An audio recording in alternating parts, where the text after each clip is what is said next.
Welcome back to the channel. Welcome back to the kitchen.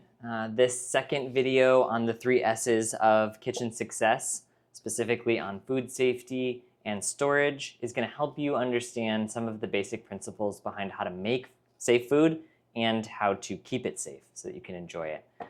So we'll jump right into that and hopefully teach you some useful concepts to keep you safe in the kitchen. Working in the kitchen can be dangerous in various ways. There's knives, there's hot oils, there's hot surfaces. We're going to save a lot of the actual safety related to food prep for a different video. This is going to be more about how to think about more of the kind of biological safety, so things like contamination and bacterial growth, that kind of stuff, just so that you're ready again to get started and store food that you're making. So the first thing I want to talk about is the idea of cross-contamination. So a lot of the meals that we make are going to have either a protein, maybe a meat, and they're going to have vegetables, starches, grains, that kind of stuff. Whenever you're prepping meat, you want to do that on a clean cutting board. It can be wood, it can be plastic, either one. But after you're done with that, you either want to switch that cutting board. So maybe I'll season my meat on this board, set it into a container where it's kind of marinating in the salt and the pepper or whatever. And I'm going to set this either right in the sink or I'm going to wash it if I need to use it again. I'm going to wash it with warm soapy water and dry it clean. The reason is that meat can hold certain kinds of bacteria that vegetables don't. So if I cut this and I get meat juices on, even if you can't see them, from chicken, from beef, you can get E. coli or salmonella that is on the rest of your food.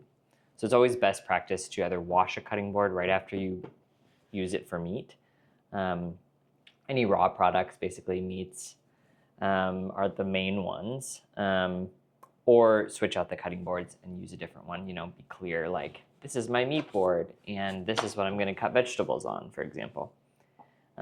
Doing this is just going to help you avoid having bacterial growth, which is what we're going to talk about second, in your food. So bacteria thrives at a specific temperature range. So between 40 degrees and 140 degrees is where it's going to be the max, which is why the temperature on your fridge is set lower than 40, usually above, definitely above freezing, or it would be a freezer, but below that 40 degrees, sometimes like 36, somewhere in there. The closer to 40 it is, the more slowed down the bacterial growth is going to be. And the higher it is, the more that heat is actually killing off bacteria, like when we're cooking. But when it's in between this range here, that's when you're in the danger zone, the kind of red zone. So what we want to do is try to keep our food from being in that zone as much as possible. What this means is we're going to cook it really well when we cook it, and when we cool it down, we're going to try to get it into the fridge or into somewhere safe as quickly as possible. What that means is usually about within 2 hours of cooking.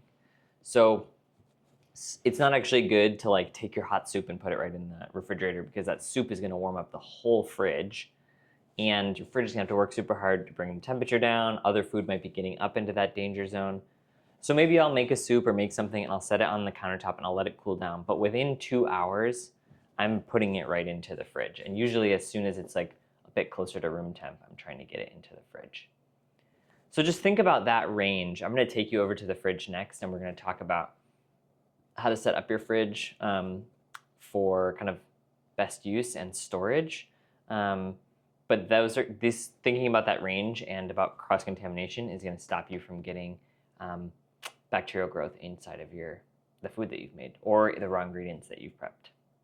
Okay, I'm going to take you over to my fridge to show you what I think is some of the best ways to actually store food and keep it safe inside of the fridge.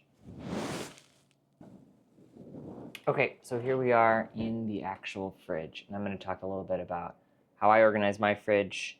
I think fridges are really personal. You're going to find a way that works for you, but I'm going to talk about some best practices, and I'm going to try to do this quickly so that the fridge doesn't stay open too long. First things first, as you can see, I've got more prepared and things that are going to be, like condiments or things that are already stable up on the top. The main reason for this is because this is the place I'm looking the least. It's kind of up high, but I still need those things when I want them, so I'll come for them. This middle shelf, I think, is a great place to store things that need to be eaten the quickest. It's at eye level, and it's going to be right where you're seeing things. So my salad greens, which could go bad, dairy products, leftovers, that's what I'm prioritizing in the middle. Down below, I've got, this is just kind of the biggest area, so I've got some space for some clear organizers that I use for olives and condiments, eggs. This space here, I don't have any meat right now, but this is where I would be keeping meat.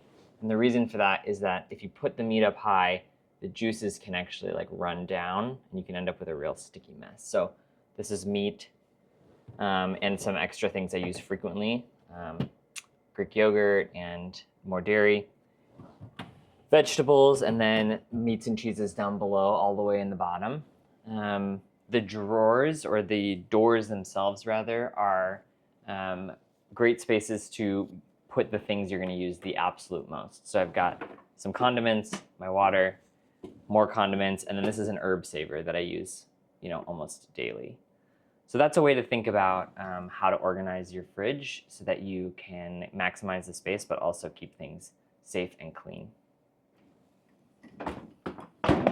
Okay, the last piece to talk about with regards to storage is the containers you're actually going to keep food in.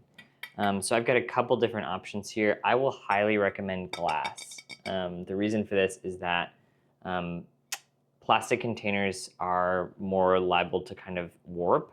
They can discolor. They also, the biggest thing is that having food in them is putting plastics over time into that food. So I think the best way to keep your food safe and secure is to have it in glass. Obviously with glass, you have to be a little bit more careful. These are tempered glass. Most glass is going to be tempered, which means it's pretty strong. Like even now, if I was to drop this on my wood floor, it probably wouldn't break.